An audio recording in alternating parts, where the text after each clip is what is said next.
I grew up in a small town in the high desert of California, which is about an hour and a half outside of Los Angeles. I was also raised Mormon, which offered an interesting filter of what types of movies and shows I was allowed to watch.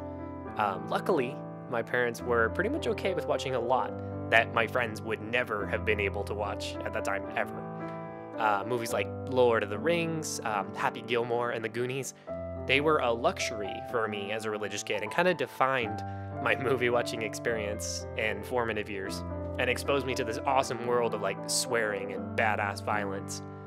And my parents were evidently insistent on their kids having good taste, whether or not they intended that. We were raised on the Beatles, Steven Spielberg, and Jerry Spinelli books. My siblings and I would do much less else than just watch movies all day long. And we had a bunch of VHSs and DVDs, just boxes and boxes.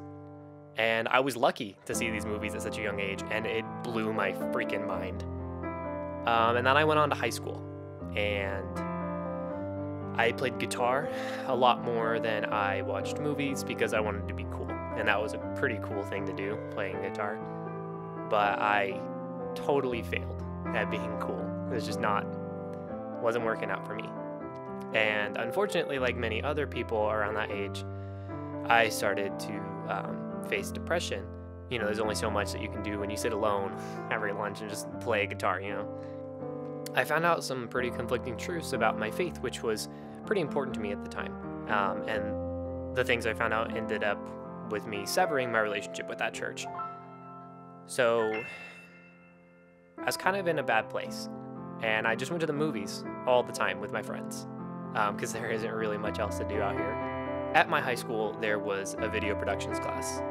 The Wake Up was a morning announcement show. The guy who was the host of the show when I was younger heard me play guitar one day, and he told me I should come work on the show with them. And I did. Mr. Brown's program there changed my life.